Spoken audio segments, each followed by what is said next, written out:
Hello, my name is Tony Webster, and this is my presentation about holographic tutoring for home-based learning, which I predict will be commonplace by the year 2040, when 3/4 of today's students are being educated at home.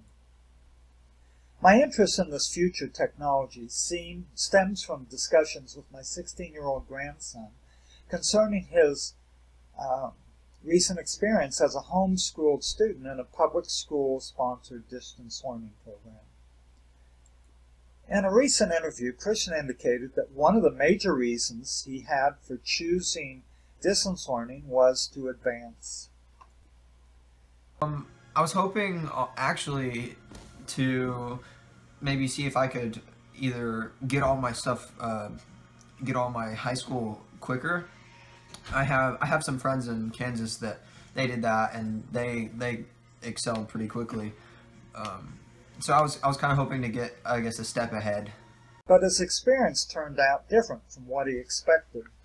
He did not find the teaching to be very interactive at all. You can ask questions. There's a chat room.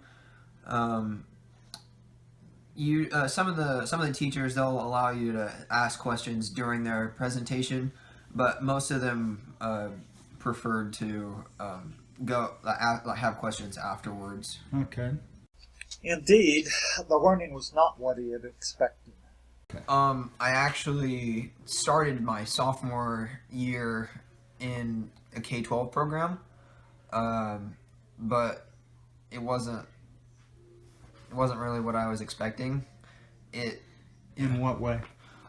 So I wanted to try homeschooling because I can pick things up really quickly.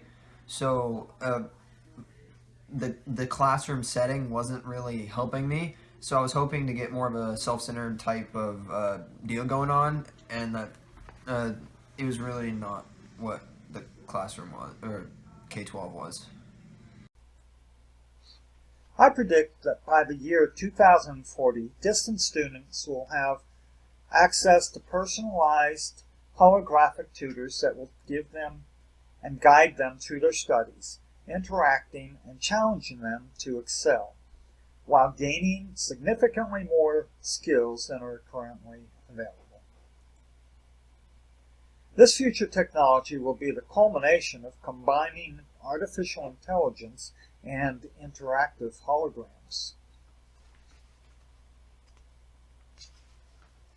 The artificial intelligence component combined with machine learning is the driver that gives the holographic tutor the ability to be personalized for the students and to have the ability to respond and adapt to the needs and progress of the students. The holographs that will be involved will be as near to physically there with the student as is possible. Though through precise spatial mapping, the student's movements and interaction with the various holograms will be precise and responsive. The implementation of AI and holograms will facilitate a major shift away from distance learning that has presently the students solely sitting at a computer doing research, writing, or reading, to interactive group-based activities. The objective is to shift from a teacher-centric learning environment towards self-directed, experimental, and experiential learning. Pedagogical implications will be that the learning is constructivist in nature, involving discovery-based learning that has an experiential focus. Targeted cognition will take place as the tutor asks challenging questions during project-based learning activities. This technology will enable such learning activities as personal tutoring sessions, interactive experiments, virtual field trips, discussions with historical figures, and real-time assessment feedback to which the AI tutor can adapt. We'll now view a simulation of what the student can experience in the future with the AI-driven hologram. I'll take the persona of the tutor initially, and will be prepping Christian for an interview with Leonardo da Vinci, who will visit Christian, and Christian will do an interview with him. The timeline of the lesson plan is designed to take about an hour as Christian prepares his questions to ask Leonardo, who will then visit with him and lead him to an augmented reality experience. This video clip will show the initial learning experiences. Okay. And you're going to have a visitor today. Now, I know that you hadn't had an assignment for yesterday, and it was to do a little bit of research on a prominent figure. Can you tell me a little bit about who that was and what you learned about him? So my project was over Leonardo da Vinci. He was born in Italy, and I think he died in France. He was a painter, an architect, and like a designer, and he was like the Renaissance man. He made the Mona Lisa, which is the, I guess, most famous painting there is. He also came up with several designs that were implemented later on in history, but due to his time, it wasn't possible to make it. Okay, so I think I'm hearing you say that he was also an inventor. Yes, he was an inventor. Oh, cool. And can you remember some of the things that he invented? He made, there was a design of something like a crossbow, but I think it was much more larger scale. Some of the other things, he made like a tank, like something similar to a modern day tank, and a helicopter type of thing. So he came up with flying machines. Oh, cool. So, yeah. Yeah, if I remember correctly, he was really fascinated by like bats and things that flew. Yeah. And he patterned and he studied them because he was also a scientist and he studied anatomy too. Yeah. Well, that's cool. So, what do you think it would be exciting? Would you think it would be exciting to visit with him and be able to ask some questions of him? Yeah, that would be pretty cool. So, what kind of questions do you think you'd like to ask? I think your assignment for today then would be, you're going to prepare for a interview with him. Okay. So Leonardo da Vinci has agreed to come and visit with you for a while, and your assignment then as a fledgling journalistic student is to come up with some questions of what you think you'd ask him if you had a chance to. Okay. Does that make sense? Yeah. And so what we'll do is I'm going to ask you a few questions, or maybe help you to develop some questions that you like. Okay. So I guess first of all, what fascinates you the most about Leonardo da Vinci? I think what fascinates me is he's good at a lot of things. Oh, okay. So he has such a wide range of different things that he does. Okay. So Isaac, no. Huh?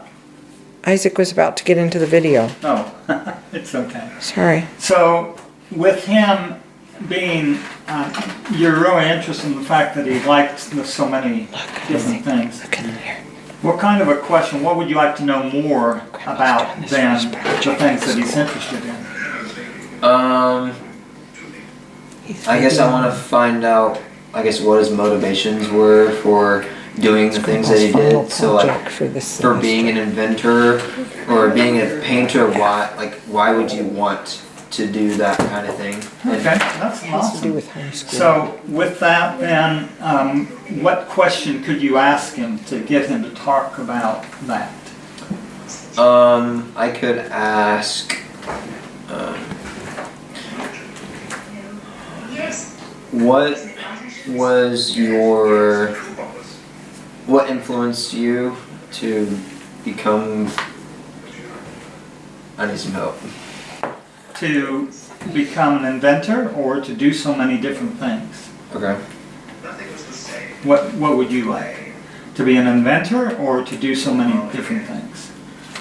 I guess to do so many things, like, Okay, why don't you take a moment and write down just a brief note to yourself, because that would be a question that you would want to ask, right?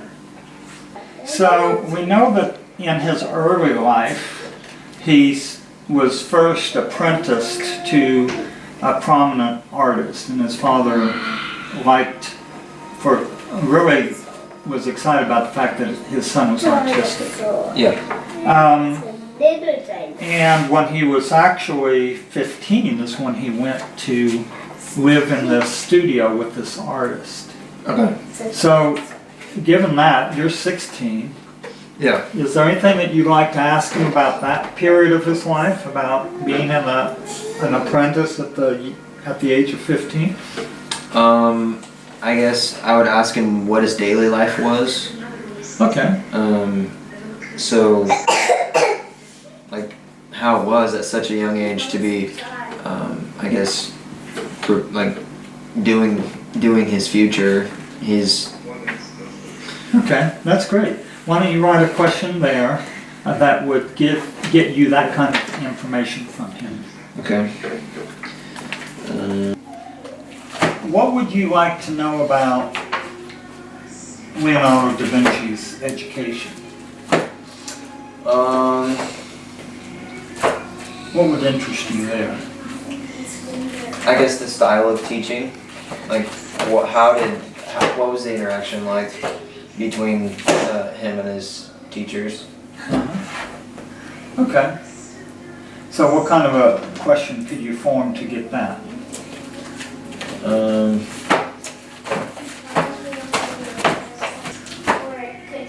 I guess what was the relationship between you and your master or your teacher? Okay, that's a great question. Okay. So, what else would you like to know about him? Okay. Yeah. So we've got 3 questions. Okay, so do you want to try this and see how it works? Yeah. Okay, so what I'm going to do is, I'm going to switch personas now. Okay. Okay, so I'm no longer Grandpa, your tutor. I am going to become Leonardo da Vinci. Okay. And with the technology that gets me here with you, Yeah. actually I'm able to do that. Okay? So when I change, then I want you to talk to me as if I was Leonardo. Okay. So what you want to do first probably is introduce yourself and welcome me. Yeah.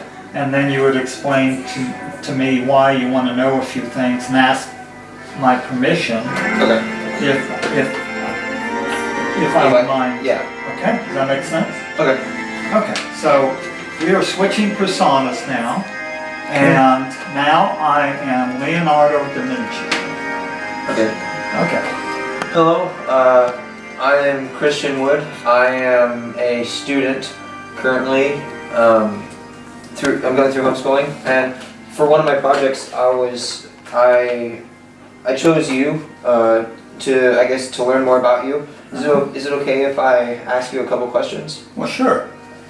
Okay, so something that's interested in me, that I'm interested in anyways, is that you have so many different,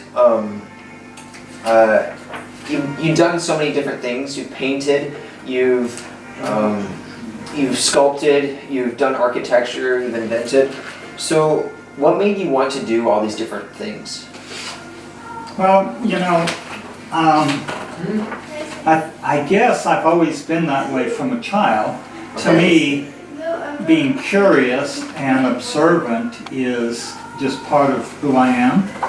But one of the things that my philosophy, I think as a child I just started out, you know, doodling and looking and always wanted to draw. But as I grew, I realized that just about everything is interconnected. Okay. Okay, and so being an artist is interconnected with being an architect, because as I drew a building, then I started to pay attention to what made that building look like it was, and what made it stand up, and things like that. And then as I started to observe animals, and particularly, you know, I really like flying things, birds and bats. Bats really fascinate me. And I started to think about the fact that, you know, a bat can fly because it's designed specifically. It has aerodynamic features. Yeah. And I don't know if you've ever held a bat that they're really light. Yeah. And I got to thinking, okay, what would happen if I scaled that up? That same design, and I designed a mechanical thing just like that. Okay. And so now, in my mind, since I'm an artist, I can picture something, and then in part of my mind I'm saying, okay, how would the different pieces work together to make it do something? Mm-hmm. And so now, being an artist, and then an architect, and then also, you know, an inventor, I start to replicate and to do things like that. Okay, so are you saying that even though you're doing so many different things, they're all, I guess it boils down to you're a designer? Oh yeah, that's a great way to put it. Yeah. Thank you. Something that I was looking into was that you had an apprenticeship, you were an apprentice at 15 years, was it? Yeah. So what was life like then? As an apprentice? Yes. Well, you know, my early childhood was kind of a little different.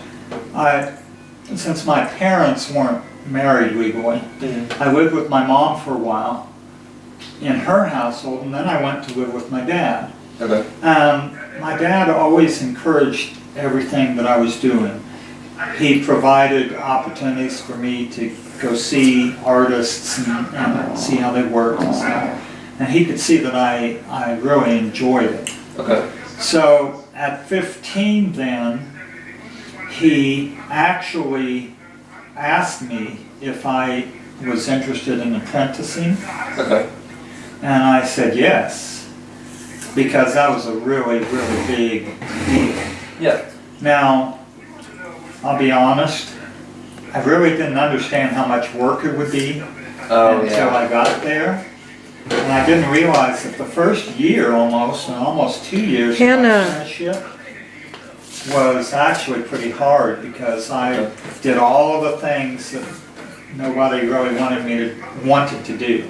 Oh, okay. So for example, I cleaned up the studio, I ground pigments and mixed colors for him. Okay. And then as I became more adept, and my master actually learned more about my skills and stuff, then he started to have me do more and more. Okay. But, so it was kind of a serious, I mean, I was 15 years old, but as an apprentice, that was kind of a serious thing. Yeah. Because I knew where I was headed with my life after that. Yeah. That's awesome.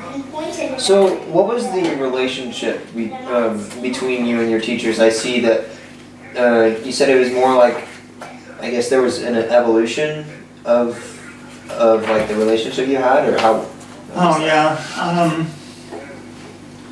Well, I know there was always a master apprenticeship. Okay. I mean, apprentice relationship. Mm-hmm. But he took an interest in me as a person. Yeah. And he wanted me to grow in my skills in my field. Okay. He was very, very exacting as a master. He made me do things over and over and over until I got them exactly right. Repetition is good. Yeah, but one thing I really liked and appreciated was he gave me time to experiment and to start doing things, even when I was his apprentice. Yeah. And so when I left his studio, I continued to grow. Cool.